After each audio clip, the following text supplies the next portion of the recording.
Hello. We'll go ahead and get started.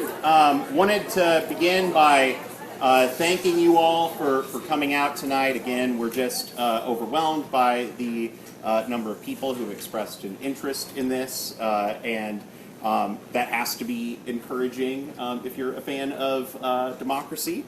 And again, like to thank the Communication Studies Department at UPS, as well as the Politics and Government Department for their generous support of the event. With that said, we'll jump right into things. My name is Dr. Michael Artime. I am an adjunct professor here and at Tacoma Community College. Here I help coach the debate team, and I'll let Mike introduce himself. Good, thank you, Michael. I'm Mike Purdy. I am a self-employed consultant, and I'm a Seattle-based presidential historian. I have a website, PresidentialHistory.com, for those of you interested in presidential history. There's a lot of good resources that I've put on there about the 2016 election as well, so you can take a look at that if you haven't already. I've got a presidential history blog. If you're interested, you can sign up for a subscription to that. And then all of the lectures that we're doing are being recorded. So the first 3 lectures, they're already online, so you can look at those if you are interested, or tell friends about it. And this lecture will be up in probably 3-4 days, something like that. So we've been talking about insults. We don't have any of those in this campaign, of course. So most of what I'm going to give you tonight on the presidential insults are actually from history, except for the first one, which is really pretty tame. A confused leader. It's not from this election cycle, but fairly recent. Anybody have a guess who said that, about who? Okay, so that was John McCain about Barack Obama in 2008. A confused leader. And like I said, pretty tame, right? A filthy, lying son of a, and a very dangerous man. Trump to Cruz. No, this is history. Nixon. I heard Nixon. This is about Nixon. Any idea who said it? John F. Kennedy. Behind closed doors. So, it wasn't on Twitter. A sanctimonious hypocrite. Yes, about Jimmy Carter, and Gerald Ford said it. Of course, those guys later reconciled and became very, very good friends. A little schmuck. So this was also about Jimmy Carter, and this was said by Ronald Reagan. A little schmuck. And then finally, the most dangerous agitator who has ever threatened the perpetuity of government. This is not current. This is history. It was said by Warren Harding about Theodore Roosevelt. Okay? So that's your little quick history lesson there on presidential insults. Okay, so what are we going to do tonight? Our focus tonight is what are the voters and what are the states that are going to be critical in electing the next president. So we're going to look at demographics. We're going to look at the Electoral College. We'll look at what the candidates are drawing from a demographic perspective. But before we get to all of that, of course, we're going to talk about who is still left standing, and we'll look at kind of the race going forward as well. When we talk about the changing composition of voters, the big story that Michael is going to talk about and tell us about is the changing pattern between minorities and whites, and the huge increase in non-minority voters and the decrease in white voters, which is going to have ripple effects for many years to come. So that's what we'll be looking at there. So who's still left? So we lost Marco Rubio after Florida. He dropped out after losing his home state. So we're down to 3. And very likely, I suspect those 3 are in it for the long haul. So John Kasich, probably in it for the long haul. He has no mathematical path to the nomination on a first ballot. He is counting heavily on a couple of states coming up. April 5th, Wisconsin, he hopes to do well. April 26th, he hopes to do well in Pennsylvania. He's actually, the polls show him almost tied with Trump in Pennsylvania right now. So Kasich is going to probably hang in there, would be my guess. And we'll talk a little bit more in a few minutes about the path to the nomination and what that looks like and what might happen. So on the Democratic side, no change. Okay. So let's think about third-party or independent candidates. We talked about this a little bit in the past. So Jesse Ventura has said that if Bernie Sanders is not the Democratic nominee, that he's going to go after the Libertarian Party nomination, which meets in May. So Ventura has said, probably around May he'll make his decision whether he's going to go forward. If he believes what he said, he probably will go forward because Sanders probably doesn't have a real clear path to the nomination. I put Paul Ryan and Mitt Romney up here because there's a lot of folks in the Republican Party who are not happy with Donald Trump as the front runner and as a potential nominee. And there's been discussion about should the Republican establishment, start a third party, an independent ticket, and run an establishment candidate. So there are a lot of barriers to that, especially at this point in time, because it takes a lot to get on the ballot as an independent or to start a third party. Huge number of signatures required. Every state has their own labyrinth of regulations and rules, but lots of signatures. For Texas, it would be 80,000 signatures by May 9th. So they would have to decide, before the convention in July. Florida's got a very large 119,000 signatures by July 15th, again, before the convention. To do an independent ticket, and I don't think there's going to be a serious third-party ticket. You've got some existing third parties. The Libertarian Party is probably the one that has access to most states. They're on the ballot in 34 states right now, which hold about 325 electoral votes. So in theory, a Libertarian Party candidate could win the presidency. They'd have to win most all the states, though, that they are on the ballot for. But it's a very complex process to get on the ballot. Donald Trump has been on again, off again, saying whether he's going to run as an independent or not. If he's denied the Republican nomination, would he run as an independent? He would have a very hard time doing that because the convention is in late July, starts July 21st.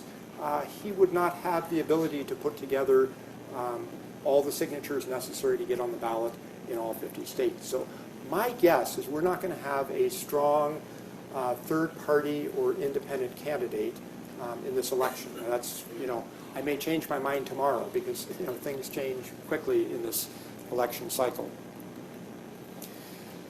So there are, we've got third party. We've also got 1,647 other people running for president who have filed with the Federal Elections Commission. They're probably not going to win. But there's a lot of people out there. So I want to think about what have third party bids looked like in the past, and have they been successful, or how close have they come? So the 1860 election was particularly interesting. You had the two mainstream parties, the Republicans with Abraham Lincoln, the Democrats with Stephen Douglas.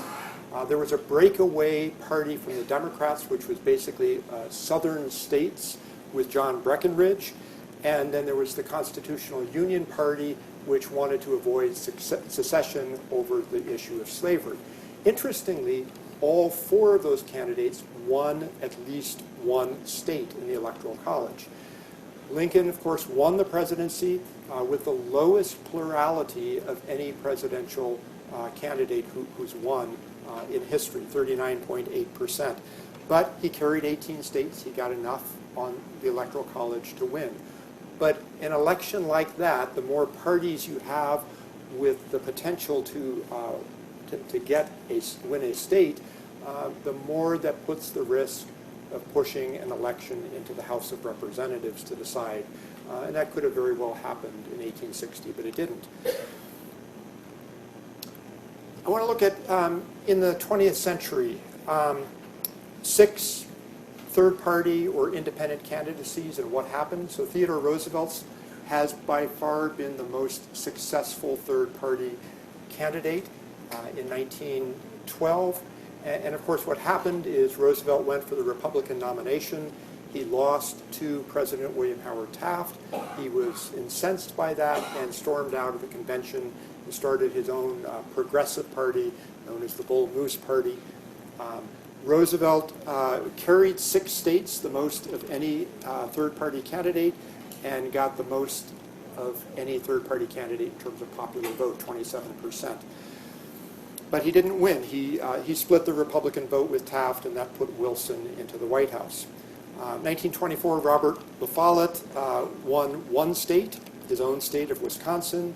1948 and 1968, you had third-party candidacies, which were both very racist candidates and both very much looking to the South as their constituencies. And they did win states. They won the southern states, and I'll show you some maps of that later on. 1980, John Anderson ran as an independent, didn't carry any states, picked up 6.6%. And then 1992, Ross Perot ran as an independent, didn't win any states, so he's not getting any electoral votes, but 18.9%, and probably siphoned off a lot of votes from George H.W. Bush and put Bill Clinton in the White House. So these races sometimes do have the potential to impact who actually ends up winning. 1912, 1992 are good examples of that. So what's going to happen? Is Trump going to win the nomination? So there's 2 ways to look at the numbers. One is to look at what percent should they be at right now of the delegates in order to win. So Trump is at 96% of the delegates that he should have at this point in the primary and caucus process to win. He's got 754 delegates. He needs 1,237 to win the nomination on the first ballot.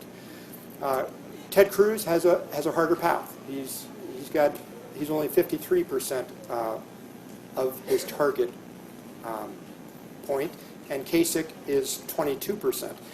So the other way to look at these numbers, though, would be to say that Donald Trump has to win 55% of the remaining delegates in order to win. Now, he can be helped a lot by winner-take-all states, and there's a number of winner-take-all states coming up. Ted Cruz has to win 85% of the remaining delegates in order to win, and John Kasich, it's mathematically impossible for him to win on the first ballot. He just doesn't have enough. So Kasich, as I said, is banking on the fact that he's going to have it's going to be a brokered convention. So will Trump win on the first ballot? You know, I've read a lot of analysis on this, and I think it's kind of nip and tuck. A lot of people say that he is probably going to end up about 30 votes short on the first ballot. Now, there are some uncommitted delegates that if between the time of the last primary in June and the start of the convention in July, he can convince them, then he might end up winning on the first ballot. Now, it's not unheard of in our history that the front runner for a nomination ends up losing the nomination, that they don't win. So we'll kind of see how that plays out. So I also want to I want to go back just for a second on the third-party candidate issue and some of the challenges for a third-party candidate. So one is the fact they've got to have funding. Second is this issue of ballot access, being able to get the signatures by each state and having an organization to do that. And then thirdly, a third-party candidate has to have enough votes in concentrated states in order to actually win electoral votes.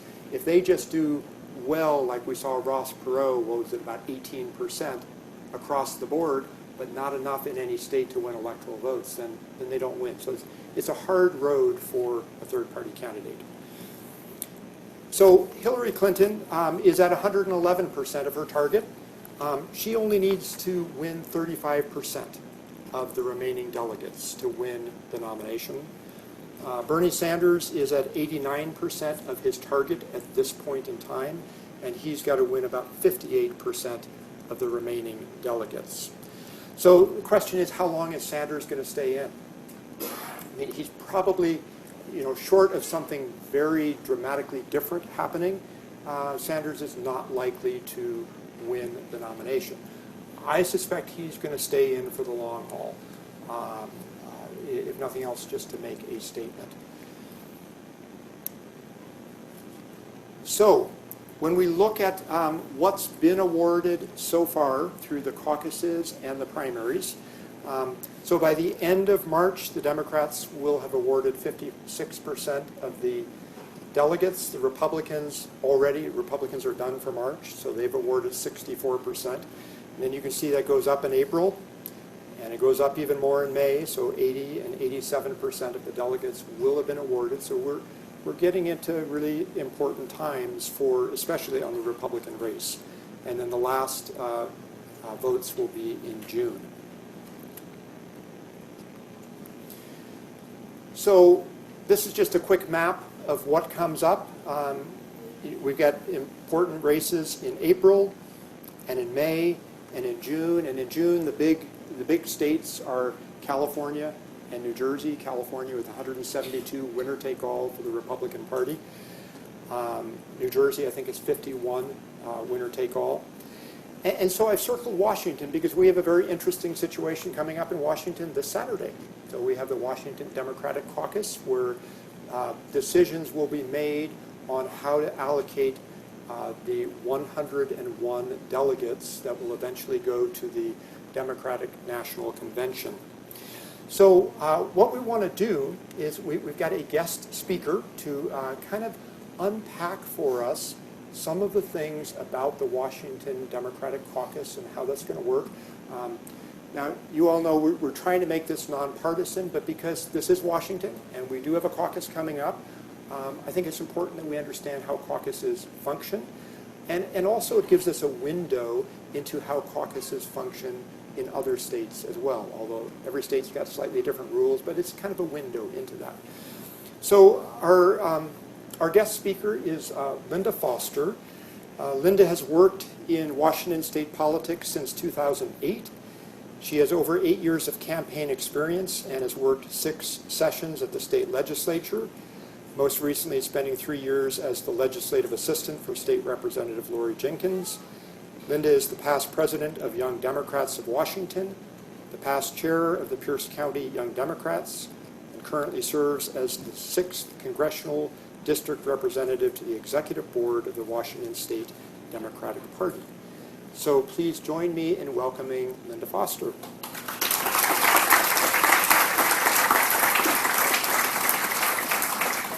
Hello, everybody. This is exciting. I usually explain the caucuses to small groups of people, and there's a lot of math involved. So this will be a much higher level conversation. If you have specific questions, I can literally talk about this for hours, so come find me.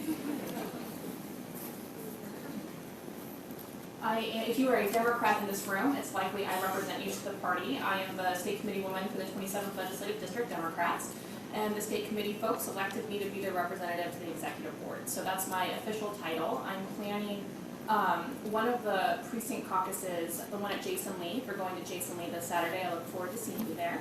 And also, as 6th Congressional District Representative, I get to plan the Congressional District Caucus, which will be in Kitsap County on May 21st. I'm going to give you a little bit of an overview from this Saturday to, I believe it's June 19th, and just what the different process looks like.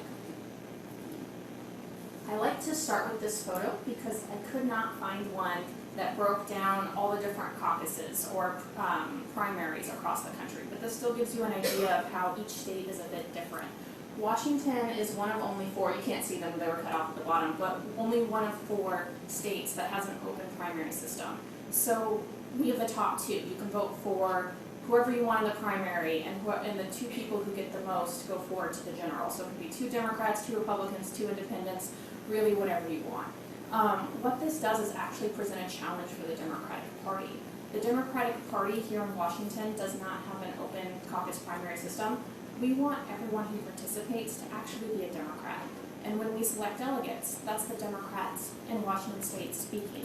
So the number one question I get is, do you have to be a Democrat to go to a caucus? And my answer is, you have to swear on paper with your signature that you're a Democrat, and we're going to operate under a system of trust that you're not lying to us. But that is one of the reasons why we still have a caucus instead of a primary system. The Republican Party operates with the primary. You can go to the Democratic caucus and then vote for whoever you want in the Republican caucus on your primary ballot, because the Republicans do nothing to prevent Democrats from participating. This is one of the reasons we still do it the way we do. It may be changing in the future. You may be aware of how we have mail-in ballots and early voting in Washington. The campaigns, both Bernie Sanders and Hillary Clinton, discovered that there's an affidavit form, which is a lot like early voting, where you lock in your voters ahead of time and they mail in a form to the state party. The deadline was last Friday. In past years, presidential candidates haven't used this form as like a targeted tool, and the state party got a couple hundred. This year they got over 40,000. So things are changing a little, and the state party is discussing what this means moving forward. They had to hire like a ton of temp staff over the weekend to process all of these forms. It was a little crazy. But there are 4 caucuses and then the state convention. I cross out county caucus because nothing with electing delegates happens at the county caucus. That's all about deciding our platform and passing resolutions, and if you're a policy wonk, become a delegate and then go to the May 1st county caucus. It's fun.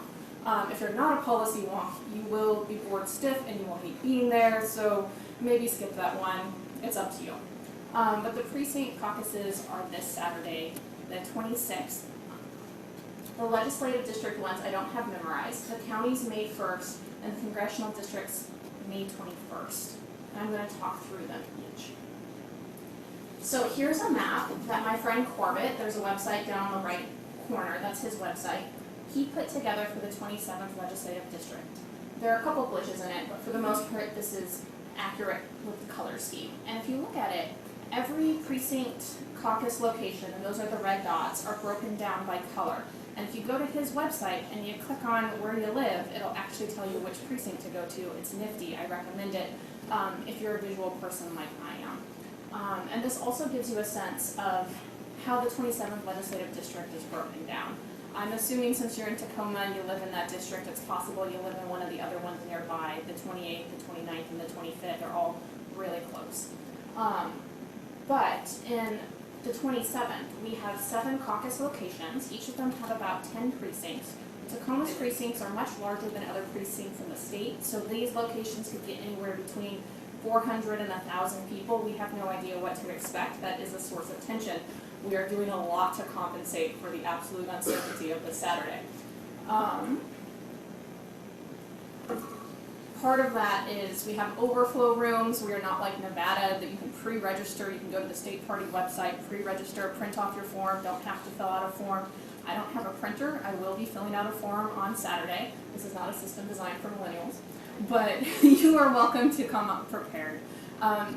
Doors open at 10. Bernie Sanders sent out a mailer that said doors open at 9. If you show up at Jason Lee at 9 a.m., I will be expecting you to volunteer for the setup. You are more than welcome to show up early.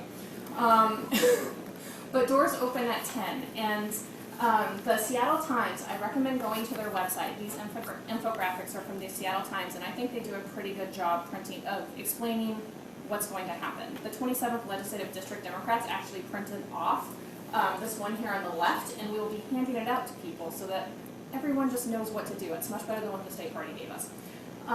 But you show up, presumably at 10, unless you're a Bernie Sanders person, and then at 9 a.m., and then you help set up chairs and tables. But you show up at 10, and if you've pre-registered with your printed out form, you're good to go. It's fabulous. If you haven't, and you're going to Jason Lee, we give you a form. And the 27th, we have 50 extra forms per precinct, which is pretty good numbers. It's about on par with 2008, so we should be covered. If not, my precinct has a printer. We will print you out a new form. We're really, really prepared. This is not Nevada. Then we're going to have signs around the room, and the signs will have your precinct number. We'll have computers to help you find that if you don't know what it is. I'm 27425. I have it memorized. I don't expect you to. But you'll go and you'll find your sign. And then you'll be there with your own neighbors. So precincts are pretty small. Doorbelling wise, at most, it's like 200 doors for Democrats.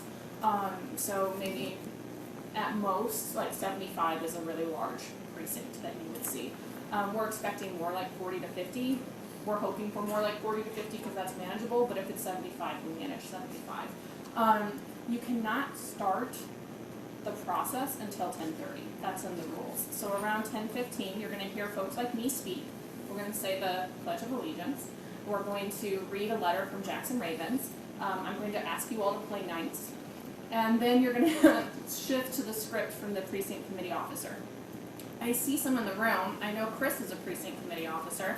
Hello, Chris. I expect he will be prepared this Saturday. And then there are some other folks.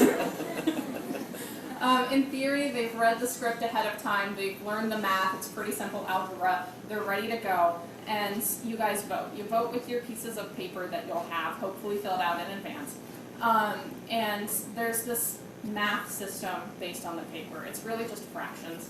So every precinct, let's take 27425, we get 10 delegates, which is a nice round number because we're lucky.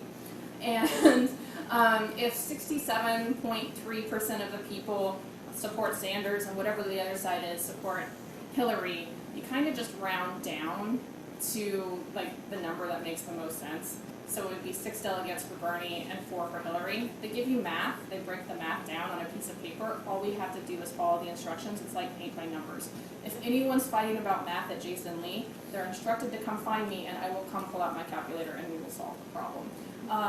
If there is a tie, it's by, we do a coin flip. I don't expect ties, but I am excited for one because I'd really like to do a coin flip. But all of it is written down in rules, approved by the state central committee in advance. There should not be arguing. If there is arguing, again, come get me or your area caucus coordinator, and we will just do the math, and it'll be fine. The goal is really to have a smooth, clear process for everybody. And then the clerk records it, and then, oh yes, you vote for delegates. So I'm going to keep this really quick because I realize I'm going too long. The group splits into 2 sides, everyone who caucused for Bernie and everyone who caucused for Hillary, and you elect your delegates by written ballot. That's really important. Everyone has a little bit of time to speak. You have no more than 3 minutes to speak, and then you get to run, and then you get to be a delegate. So let's say you're now a delegate. Oh, I don't have a slide for that. Okay. That's the other side over there. Let's say you're now a delegate. All of the delegates go to the legislative district caucuses. I think I know the date, but I'm not going to name it in case I'm wrong. At the legislative district caucuses, you get a chance to speak in favor of your candidate again, really sell yourself. I encourage you to have a personal story. If you start citing policy, only the wonky people going to the county caucuses are going to care. No one else is going to care, and you're probably not going to win. So get in touch with your interpersonal story and sell it to folks. And then we'll elect a set amount of delegates. It's based on the math to get us to the Congressional District Caucus. The Congressional District Caucus on May 21st is going to be a lot of fun. It's going to start at about 11 a.m. Congressman Kilmer will help us kick it off. And then everyone will have a chance to speak on stage who's running to be a national delegate.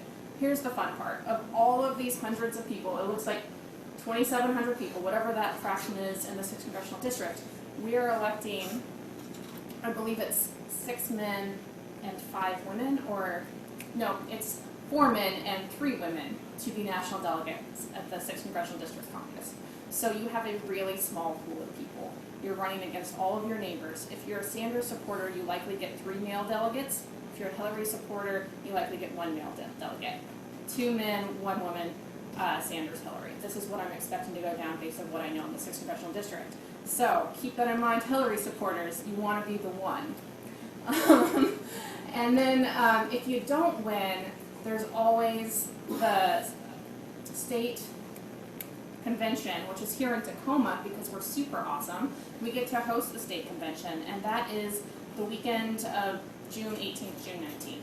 And again, you have a chance to speak to everybody, but here's the thing. It's not your fellow delegates voting. It's the state committee people, which is 1 man, 1 woman from every legislative district and county in Washington state. It's likely you don't know these people, except now you know me. Hello, I'm Linda Foster. I am one of the voters.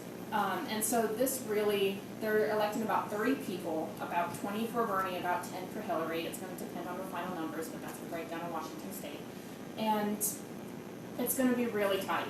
People, this is when the affirmative action plan comes in. If we haven't elected a diverse group, you will be highly incentivized to vote for folks to help meet the quotas of the affirmative action plan. If you're an elected official, you're prioritized. And then after all of that, it's just the normal folks. And by normal, I mean like just average Joe who's participating in the process. So if you want to become a national delegate, I strongly encourage you to run at the Congressional District Caucus. That's your best chance. And it's really small, but you should still participate fully. It's going to be a blast, I promise you. And if you have more questions, demcaucus.com/register is where you get that early registration form that you want in order to skip the line. The 27 legislative district Democrats, our website's not great, go to Facebook. And then this is my personal email address. I like both Bernie supporters and Hillary supporters. Anyone can come to me with questions. I've helped both of them find rights to the caucus. So just let me know and I will lend you a hand. And thank you so much for your time. That is everything.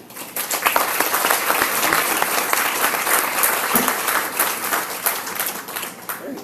Thanks, Linda. That was really helpful.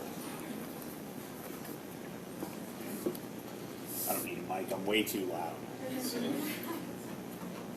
Okay, so tonight we wanted to talk about 2 things. One, who are the voters who are going to be casting ballots in November that are going to be making a difference in this election, and we'll talk about the states that we consider to be most important. So when we think about voters, I think one of the important things to take into consideration is the changing racial and ethnic demographics in the United States. So if we look at the percent of the population in the United States who is white versus the percent of population who is non-white, you see some pretty dramatic differences, some pretty dramatic changes since the 1940s. So in the 1940s, the white population was about 90% of all individuals in the United States. Now it's down to about 65%. The non-white population was slightly over 10%. Now it is about 35%. So what this country looks like has changed very dramatically over time. And if we think about how these changes are going to continue and how that's going to impact elections, I think that it's helpful to use census data and some predictions based on the census data. I think tell a very compelling story about what we can expect over the next 20 years. So moving forward, the light parts of the country, so most of the country that you see here, those are areas where the white population will either stay the same or decrease. Okay. So that downward trajectory for the white population in the United States, that is only going to continue. This is the changing population for Hispanics in the United States. The dark blue areas are areas of the country where we can expect the population of Hispanics to increase, almost everywhere. The dark blue areas of the country here are places where we can expect the AfricanAmerican population to increase in the next 20 years. Really, the only place where we see major decreases are in the South, which I would say is really scary if you are a Republican, because that might signify that your party is about to become a regional party. That you're starting to see minority voters who feel disaffected shifting to other parts of the country. And the Republican Party recognizes that. So after the 2012 presidential election, a number of Republican Party officials got together and they did what was called an autopsy, where they tried to determine what went wrong in 2012 and how they could fix that going forward. So here are a couple of quotes from the document that they produced. They said, "We are not a policy committee, but among the steps Republicans take in the Hispanic community and beyond, we must embrace and champion comprehensive immigration reform. If we do not, our party's appeal will continue to shrink to its core constituencies only. We also believe that comprehensive immigration reform is consistent with Republican economic policies that promote job growth and opportunity for all." If you were a Republican Party candidate in this election cycle and you said that you advocated for comprehensive immigration reform, they would say that you wanted amnesty and that you should not be considered for any elective office. And so it is striking how dramatically we have moved away from those goals. Additionally, they said, if we believe our policies are the best ones to improve the lives of the American people, all the American people, our candidates and office holders need to do a better job talking in normal, people-oriented terms, and we need to go to communities where Republicans do not normally go to, listen and make our case. We need to campaign among Hispanic, Black, Asian, and gay Americans and demonstrate we care about them too. We must recruit more candidates who come from minority communities. I don't even think that I need to say anything. Speaks for itself. Reagan should have copyrighted that. It looks like. So, how did we get here? And, how do we explain Donald Trump in the face of these changing racial dynamics, as well as the stated goals of the Republican Party? I actually think Obama put it pretty well in a quote recently. He says, when talking about Trump's appeal, he says, particularly blue-collar men have had a lot of trouble in this new economy, where they are no longer getting the same bargain that they got when they were going to a factory and able to support their families on a single paycheck.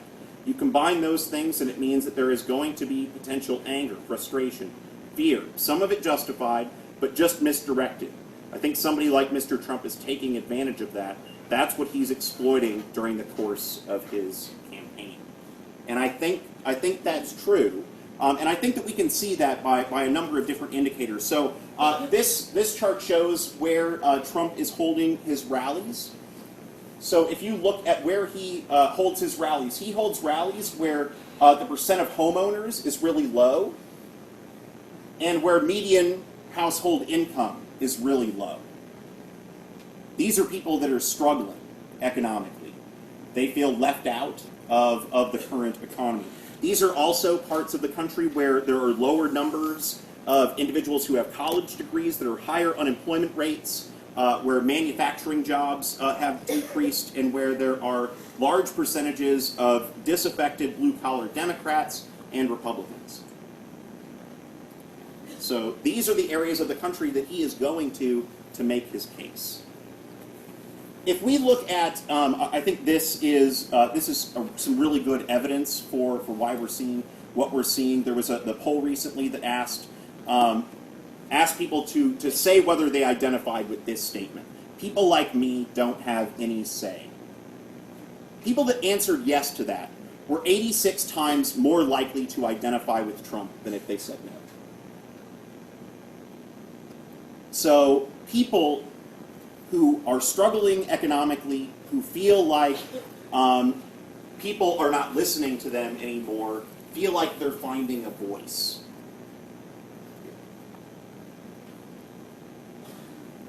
And this is happening on the fringes of the Republican Party. The Republican Party is, this is a runaway freight train. for them. So if you look at who Donald Trump is appealing to the most, his voters, if you look at party registration, they are unregistered or they are Democrat. Those are the two categories that he does the best in. He does the worst with registered Republicans. And there are measures that people use to determine the likelihood that you are going to turn out and vote. His voters are predominantly the ones who have the least chance of turning out and voting, which is why when turnout is much higher than people anticipate, he does really well. Because these are people that aren't built into existing models of voting behavior. We assume these people aren't going to vote. So I want to talk. I did some analysis this week. I felt that as a political scientist, it was important that at some point during this process I actually did political science. And so there is a data set, the American National Election Studies data set. It's been around since, I think, 1948. It is a joint project between the University of Michigan and Stanford University. It gets funds from the National Science Foundation. They do surveys during every election cycle, and it is one of the most valuable tools for political scientists that exists. And one of the tools that they use is what's known as a feeling thermometer. They have people rate on a scale of 0 to 100 how cold or how warm they feel to a group, a person, or an institution. And so what you can see here, if you rated a person 100, you have very warm or favorable feelings to them. You want to marry them, basically. And then, like, if you answered 0, very cold or unfavorable feeling, like you want that person to die.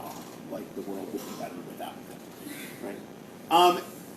One of the problems when you're engaging in survey research is you can't just ask people, are you a racist?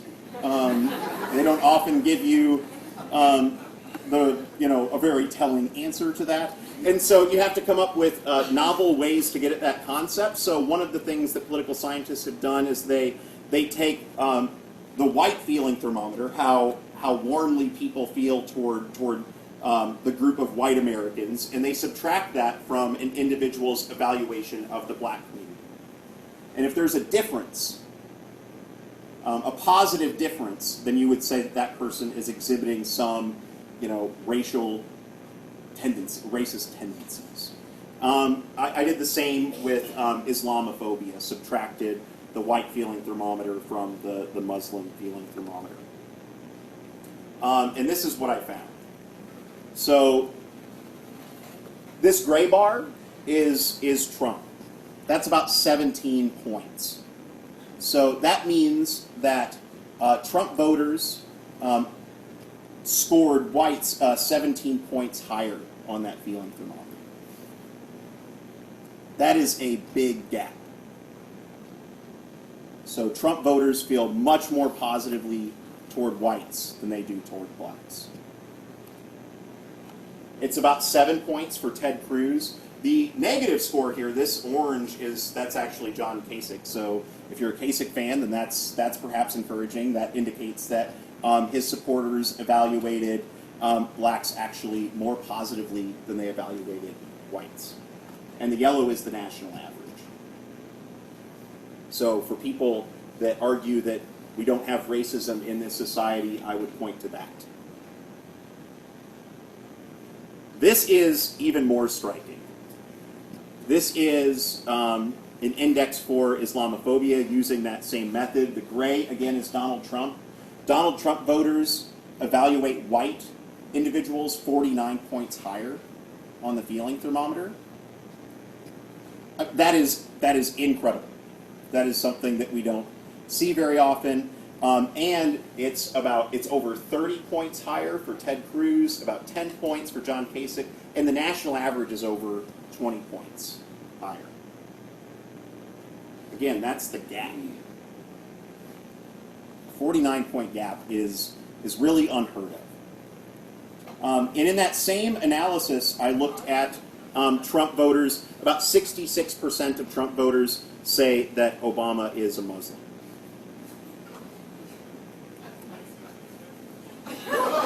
Yeah, I mean, I guess you could look at that from a positive perspective. There's 30% that say that, yeah, 30% that live in the world that we all live in, and that's, but it's no wonder. It's no wonder, given this, that you see the language that has been used, and you see the way that Black Americans and the way that Muslim Americans have been talked about in this election cycles. I mean, those numbers on the Islamophobia index, I mean, that to me demonstrates that the Muslims of today are the communists of the 1950s and 1960s. And that is the characterization I think that I think applies the best. And we see this spilling over into violence. This is John McGraw. He's a 78-year-old man who was at a Trump rally. You probably saw him on the news. He's the person who sucker punched a protester, a black protester who was being escorted out of a Trump rally. Inside Edition came up and asked him how he felt about the rally, and this is what he said. You bet I liked it, knocking the hell out of that big mouth. And when they asked why he punched the protester, he said, number one, we don't know if he's ISIS. We don't know who he is, but we know he's not acting like an American, cussing me. If he wants it laid out, I laid it out. He added, yes, he deserved it. The next time we see him, we might have to kill him. We don't know who he is. He might be with a terrorist organization. And no one's taking responsibility for this, which I think is problematic. This is language which, we should reject. This isn't just sort of, an academic exercise. This speaks to the way that we treat those around us. Yeah.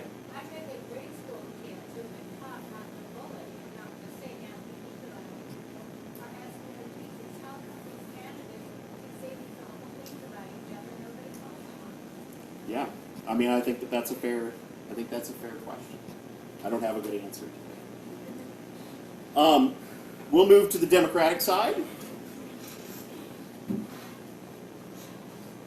And, as much as I want to go through all of the nuances of the Democratic side, I think it really all just comes down to one thing on the Democratic side, and it's race, again. These are the states that have voted so far, and this light blue, that represents Hillary Clinton, and the dark blue is Bernie Sanders, and this is how the percentage of vote in the African-American community that each received. And you can see that Hillary Clinton is dominating in the African-American community. In some states, winning up to 90% of the vote there. And so that is very dramatic, and you can't win in the Democratic Party without winning minority voters.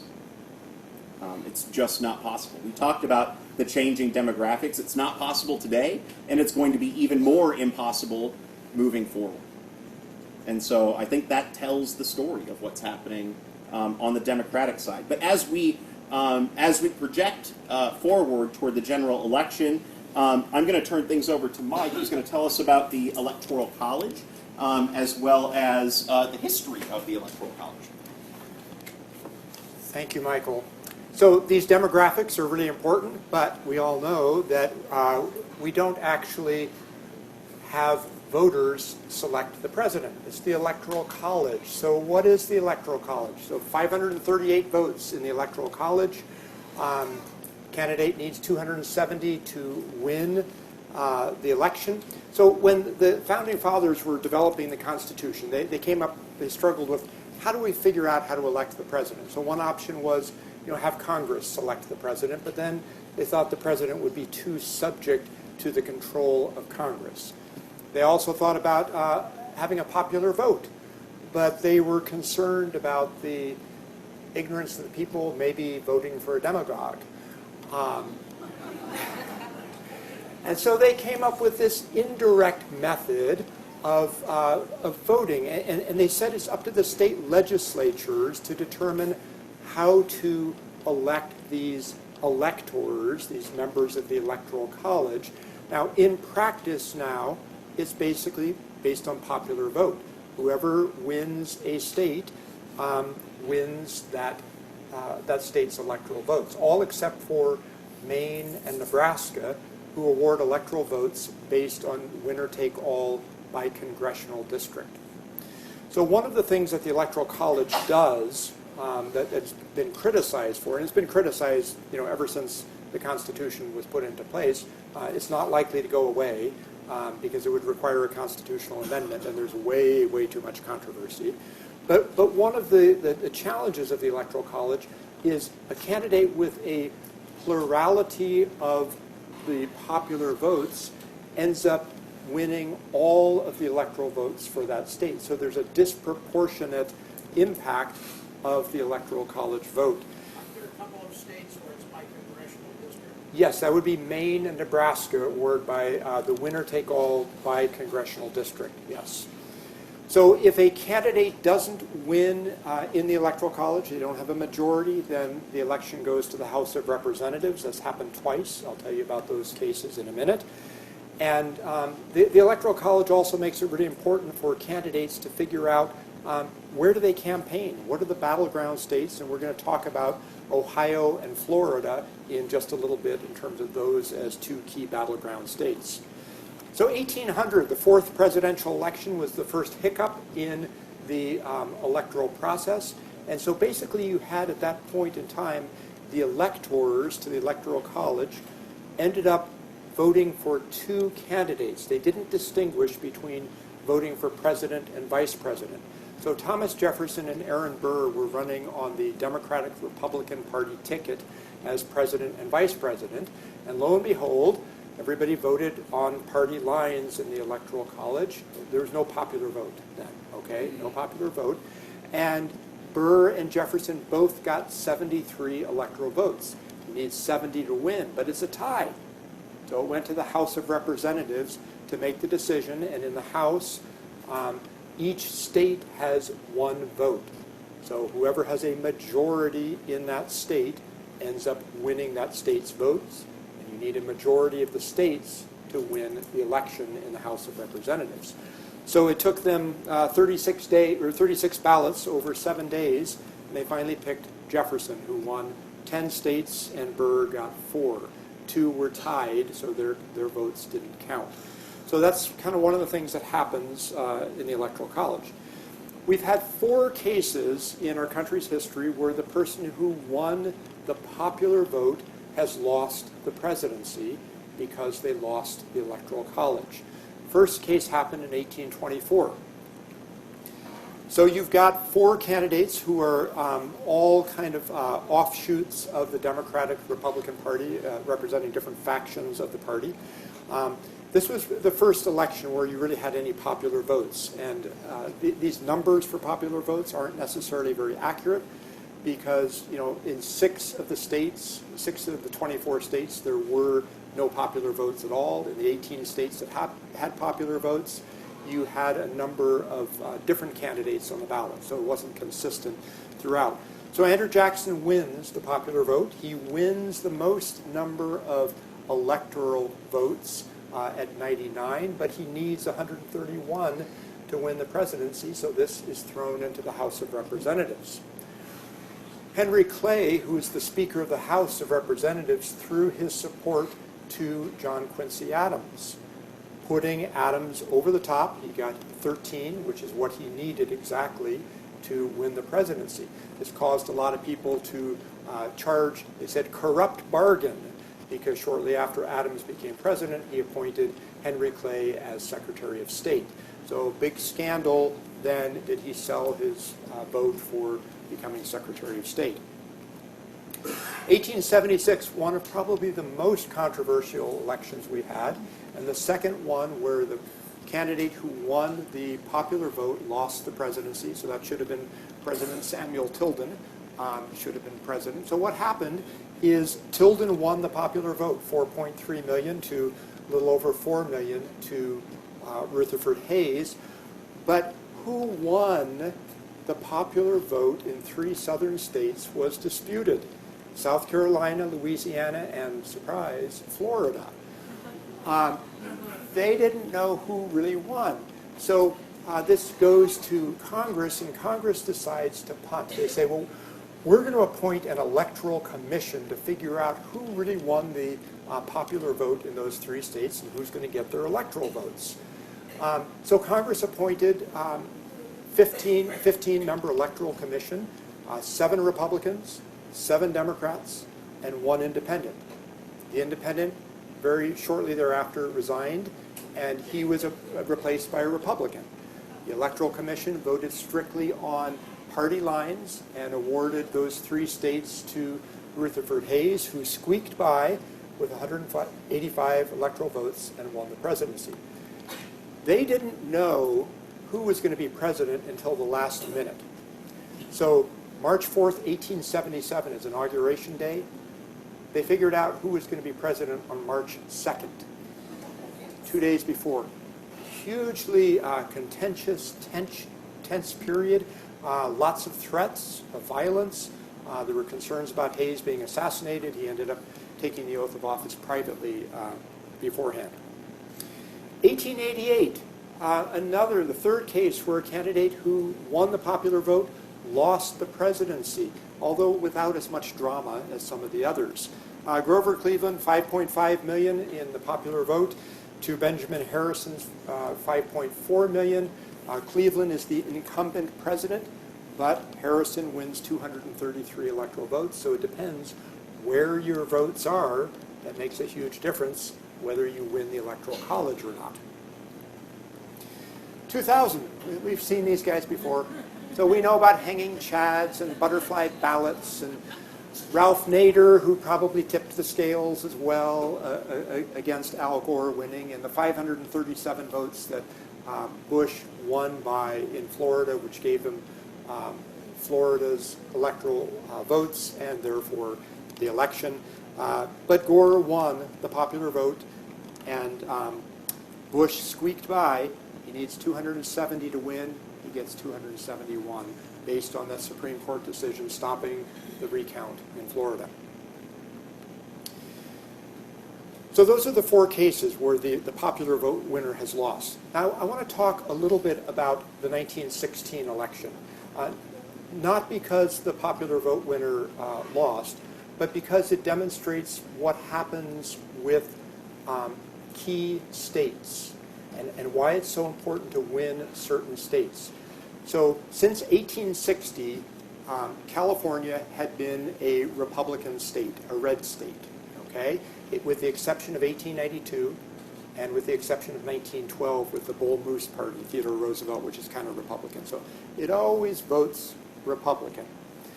So when Woodrow Wilson is running for re-election, and what happened is both Wilson and Hughes went to bed on election night knowing that Hughes had won the presidency because Hughes had won California. But unbeknownst to them, there were late votes coming in from the northern part of California. They were delayed coming in because of a snowstorm. And so by the time all those votes came in, it tipped the scales to Wilson, and he won re-election as president. So I've put together this little video in an attempt to make history accessible. And the idea is, what would it have looked like if a modern-day TV newscaster, me, reported on key events in presidential history? So everything you're going to see in this quick little video is based on facts. We've got a couple of reporters, actors are hired as reporters and things like that. But it's a way to make history accessible, and you can see what happened in 1916. So we'll kind of go through and take a look at this little video. November 8th, 1916.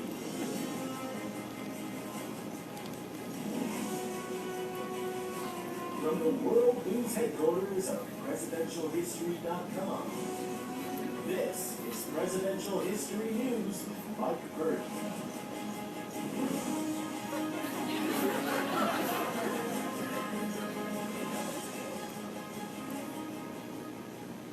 morning, and welcome to Presidential History News. I'm Mike Purdy. The 1916 presidential election has officially drawn to a close. Although the winner was unclear when polls closed last night, the big news this morning is that President Woodrow Wilson has lost his bid for re-election to his Republican challenger, former Supreme Court Justice Charles Evans Hughes. As predicted, it was a close race. Hughes won by just 3 electoral votes, with a total of 267 compared to Wilson's 264. The outcome was in doubt until just a few hours ago when returns came in, showing a win for Hughes in California. The state's 13 electoral votes put him over the top, just past the 266 required to win the presidency. Many commentators are predicting that this win for the Republican Hughes could position the historically red state of California as a permanent Republican stronghold in the future. The win for Hughes came as a surprise to many. For one thing, Wilson gained significant political capital by keeping the United States out of the war in Europe, an achievement he used as one of the cornerstones of his campaign. Most voters also considered Wilson a much more likable candidate than Hughes, who has a reputation for being stiff and impersonal. Former President Theodore Roosevelt even referred to the Supreme Court justice as the bearded iceberg. With the election over, there's an even bigger question looming this morning. Could Woodrow Wilson be planning to hand off the presidency to Charles Evans Hughes before the official inauguration? According to unnamed sources, Wilson might be planning to appoint Hughes as Secretary of State and then resign, along with Vice President Marshall. Following the line of succession, this would mean handing the presidency to Hughes immediately. Again, this is still an unconfirmed report, and we'll keep you updated as the story develops. We now turn to news of a pending strike by the powerful railroad unions and how this could affect the already fragile economy. Wait, hold on. It sounds like we're getting breaking news on the election returns from California. We now go live to Robert Miller, who is outside the California election headquarters. Robert, what's the news there? Thank you, Mike. We have just had some astonishing news about the current election results. The spokesperson for the California Secretary of State has confirmed that their earlier tally was incomplete. The current tally shows that Hughes has in fact lost California. That's a very surprising development, Robert. How to win in California for Hughes, that means the entire election goes to Wilson, after all. That's right, Mike, which is probably why California officials took so long to make the announcement. There is a lot riding on just a few votes here. I'm sure they wanted to be certain before making the public announcement this monumental. According to the final tally, President Wilson has won California by less than 4,000 votes. Back to you, Mike. Thank you, Robert, for that report. That's certainly quite a turnaround. It appears that Woodrow Wilson will get a second term in the White House after all. To win in California, his final count was 277 electoral votes to just 254 for Hughes. Let's see if Mr. Hughes has any comment on this recent news. We now go live to Julie Anderson at the Waldorf Astoria in New York City, where Justice Hughes is staying. Thank you, Mike. I'm here just outside the hotel room where Charles Evans Hughes is staying. Let's see if he has any reaction to this latest development. Hi, I'm Julie Anderson with Presidential History News. Does Justice Hughes have any comment on the latest election returns from California? So the president cannot be seen. Well, tell him when he wakes up that he's no longer president.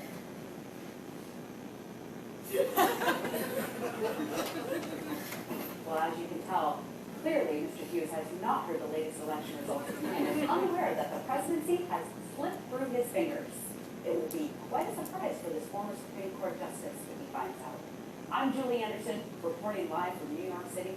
Back to you, Mike. Thank you, Julie. It appears that Charles Evans Hughes will have some unpleasant news when he wakes up this morning. If you're just joining us, we've received confirmation that California has gone to President Wilson, and with it, the second term in the White House. This reverses the outcome reported last night by most major news outlets who called the election for Hughes. We'll keep you posted as developments in this historic 1916 presidential election continue to unfold. For Presidential History News, I'm Mike Burton.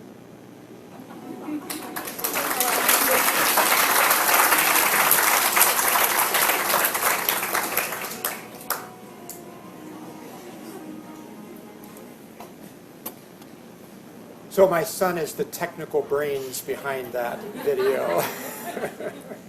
He created that news desk virtually and did a nice job with it. So you can see the importance that one state, less than 4,000 votes, that tips the scale on the presidency. So I want to, in just a couple of minutes, fly you through 100 years of presidential history by looking at Electoral College maps.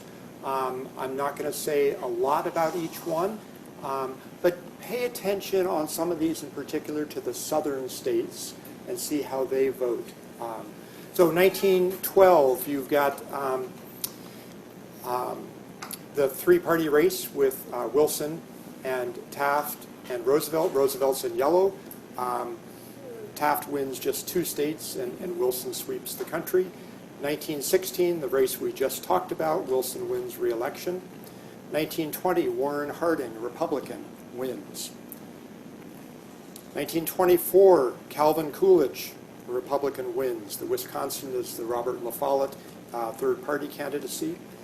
1928, Herbert Hoover sweeps. Look at the South, voting differently. 1932, Franklin Roosevelt. 1936, Franklin Roosevelt. 1940, Franklin Roosevelt.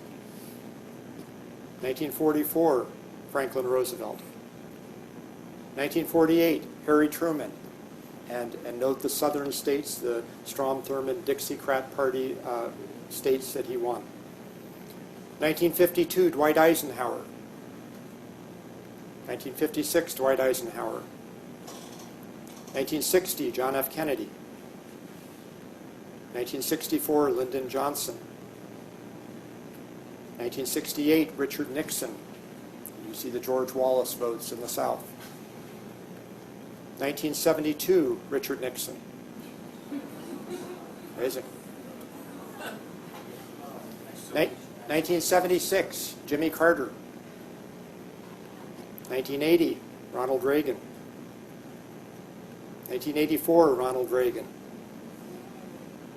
Walter Mondale got his home state of Minnesota. 1988, George H.W. Bush. 1992, Bill Clinton. 1996, Bill Clinton. 2000, George W. Bush. 2004, George W. Bush. 2008, Barack Obama. 2012, Barack Obama. And so what's going to happen this year? So if you look at it, there are a number of states that are historically Democratic states and historically Republican states, and that leaves about a dozen states open for grabs. Florida, Ohio, Virginia, a number of these other states that are really battleground states. So I want to introduce John Koch to you. John is a visiting assistant professor of communications here at the University of Puget Sound.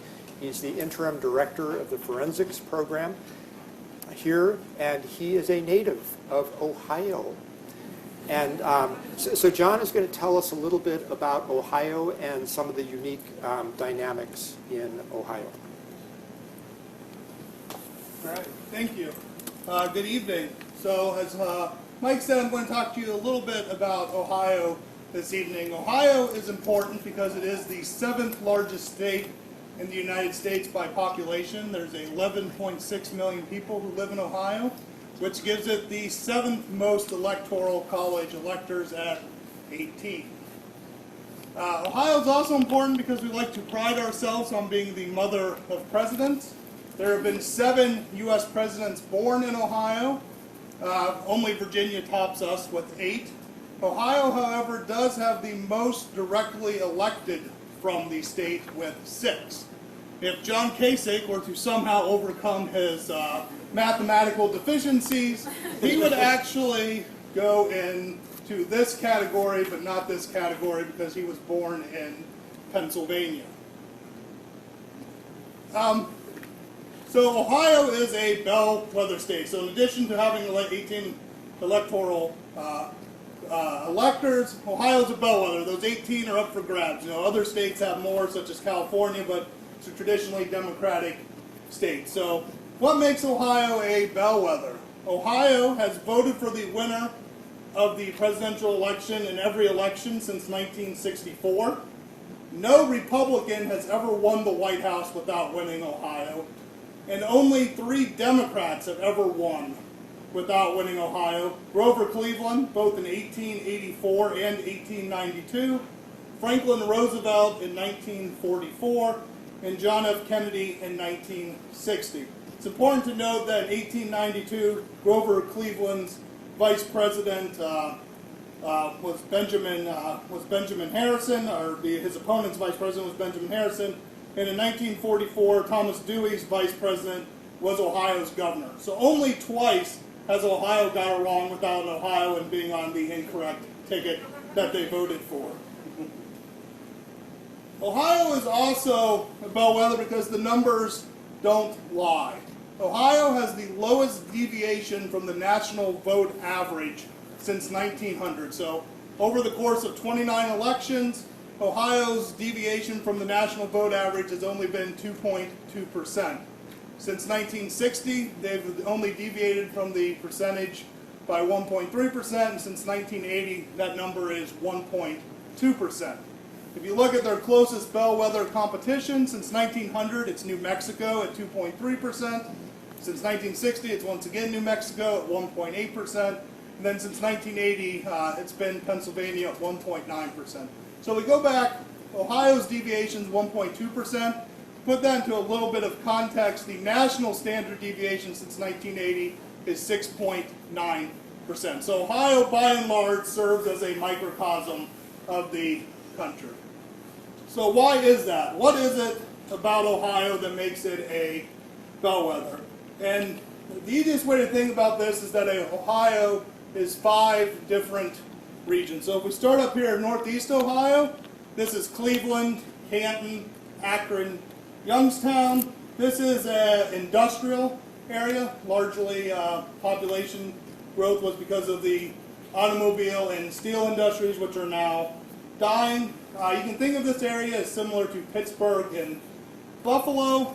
This is the most diverse area of the state, largely because of the Cleveland area. But it also has the highest density of Catholic voters and the highest density of senior citizens. If we look at Northwest Ohio, this is Toledo. This is largely agricultural, similar to Indiana. Go down here, this is Central Ohio. This is Columbus. This is white collar. This is professional. This is where The Ohio State University is. It's dominated by education, medical, and state government. And it's similar to Western states in terms of the concentration of young voters and concentration of those with professional jobs and those with college educations. You go down to Southwest Ohio, this is Dayton, this is Cincinnati. This is very conservative outside of Cincinnati and Dayton. We'll see on another map that these are all very red rural counties down here in Southwest Ohio. And then we have Southeast Ohio, down in here. This is where you have the University of Ohio in Athens. This is Appalachia. The Appalachian Mountains still run through here. This is their kind of northern peak. This is energy jobs, especially coal and natural gas. It's very similar to West Virginia.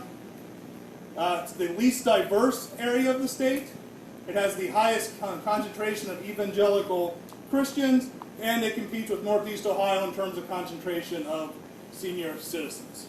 So because of these 5 areas, which are very distinct and very different, Ohio is a microcosm. It is 5 states in one. So there's a reason why McDonald's, Wendy's, and the limited brand, Express, Victoria's Secret, etc., are either headquartered or test their products in Ohio. It's because you are able to test in 5 different regions the product. And in fact, a fun fact that most people don't know, if you want to get a start in the restaurant or fashion industry outside of New York City or Los Angeles, you want to go to Columbus, Ohio. So, but back to the main point. Ohio is 5 states. Its 5 regions mirror closely the 5 regions of the United States writ large. Northeast Ohio, you can think of as New England in terms of the African American population, those of European descent, and the percentage of Catholics. Southeast Ohio mirrors the South in terms of percentage in poverty and the percentage of evangelical Protestants. Central Ohio mirrors the West in terms of those with college degrees and professional and managerial jobs. And Northwest and Southwest Ohio mirror the Midwest as a whole. So in Ohio, you have kind of the 5 regions of the United States represented. So now that we know that, how do these regions vote, right? How do we decide who gets Ohio's electoral votes? So the most Democratic is right here. This is Northeast Ohio. This is the Cleveland area and Youngstown. So you see Cleveland's heavily blue. Over here you got Youngstown. Heavily blue areas of the state. The most Republican is Southwest Ohio. So you have Cincinnati here, which is purple, and you have Dayton, which is purple, but they're surrounded by a sea of red, and in some cases very dark red. Central and Northwest, so you got Toledo, Columbus. These areas lean Republican slightly, as you can see. And then, but you see Columbus itself is kind of purple and Toledo is dark as blue. It's a Democratic area. And then you got Southeast Ohio, which is an even split, largely because of the college vote in the University of Ohio. So this has largely been Ohio's voting pattern since 1960. Northeast Ohio, heavily blue, kind of split in this area, and then heavily conservative down here in the Southwest. So when you're watching on election night, you'll want to look for 5 counties returns. Cuyahoga County, Franklin, Hamilton, Montgomery, and Stark County. Hamilton and the surrounding rural counties, that is Cincinnati. Republicans usually win this area. Obama was an anomaly. In 2008, he actually won Southeast Ohio by 30,000 votes. Montgomery County, that is Dayton. Once again, Dayton itself is kind of purple, surrounded by kind of red, usually leans Republican. Cuyahoga County, that is heavily Democratic. That is Cleveland. Democrats like to run up the vote tally in Cuyahoga County. Obama won it by 258,000 votes in 2008. And then Franklin County is Columbus. It's moderate. They have close elections there. Kerry actually won that area slightly in 2004, and Obama carried it by 116,000 votes in 2008. The last county is Stark County. That is my home county. That is Canton, Ohio, home of the Pro Football Hall of Fame. Stark County is the bellwether county of a bellwether state. Stark County has correctly voted 10 out of the last 12 times. When you win here, it usually means you're winning the rest of the state. In 2000 and 2004, George W. Bush barely eked out victories in Stark County. 2008, 2012, Obama barely eked out victories in Stark County. So usually whoever's just barely eking out a victory there is a pretty good indicator of who is going to win the state of Ohio. So what does all of this mean for 2016? Let me just leave you with this. The Clintons are 6-0 in the state of Ohio. Bill won 2 primaries and 2 national elections. Hillary Clinton has won 2 primaries. John Kasich, if he was once again to overcome his mathematical deficiencies at this point, is 12-0 in the state of Ohio. He has never lost an election at any level in the state of Ohio. Donald Trump and Ted Cruz are both 0-1 right now, having lost the primary to Kasich. So how do you win Ohio if you're a Republican or Democrat? It's actually, despite the last 10-15 minutes, it's actually quite simple. Democrats, you drive up the margins in Northeast Ohio. Cleveland in Youngstown, you drive up the margins in the cities, and you try to minimize the losses in rural counties and the Southwest. Republican, it's just the opposite. You drive up the margins in the rural counties in Southwest Ohio, and you try to minimize your losses in Cleveland, Youngstown, major cities. So that is what I have. That is Ohio. I will turn it over to Michael to talk about Florida.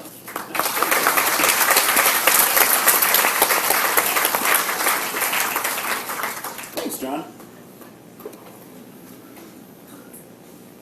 Okay. So, Florida, it's beautiful and weird and all sorts of things. It's actually also not very difficult to explain. So you have in Florida, if you're a Democrat and you want to win in the Miami-Dade, Broward County area here, which accounts for in the last election in 2012. That was about a fourth of the total number of votes in the entire state. So while Florida is a big state, a lot of the population, or at least if you are a Democrat, a lot of the population that you want to get to turn out to vote will vote here. So for example, in 2012, Obama in that region won over 60% of the vote in both of those counties. And that was about 1.65 million people voting in that area, and there was only a little bit over 8 million people voting total in Florida in 2012. You can see how the electoral maps look pretty similar in 2008 and 2012. Florida is an incredibly competitive state. No candidate since 1996 has won more than 52% of the vote in Florida. So it is close, and they have correctly picked the winner in 9 of the last 10 presidential elections. So they've done a good job. The only misfire was in 1992. George H.W. Bush beat Bill Clinton. He had a little over 40% of the vote. Bill Clinton had 39% of the vote. And Ross Perot had about 19% of the vote. So it's a little bit distorted because of Ross Perot's candidacy in the state. But that was the only misfire in the last 10 presidential elections. Now, I could go into, so if you were a Democrat, you want to win big in the Miami-Dade, Broward County area. If you are a Republican, you want to win in the rest of the state, essentially. So you have places here like Santa Rosa County. Republicans win a lot of these counties throughout the state, but the population just isn't very big. So, for example, Romney won 76% of the vote in Santa Rosa County, but there are only 75,000 voters.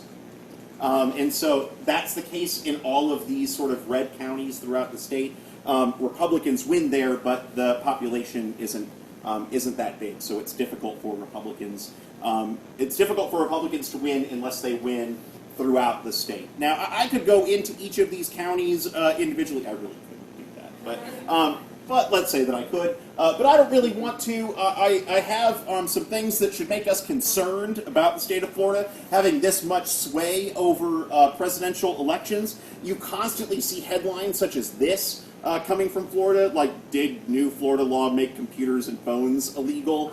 They tried to ban gambling in internet cafes and wrote the language in such a way that people were afraid that they had banned computers and smartphones. And so you see headlines like this consistently coming from the state of Florida, and perhaps even scarier is this.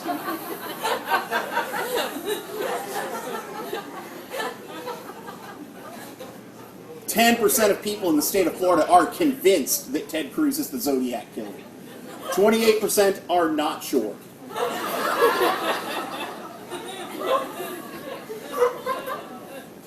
As terrifying as this is, it's even more terrifying when you realize that Ted Cruz wasn't even born then. So he was born 2 years later after the Zodiac Killer started his reign.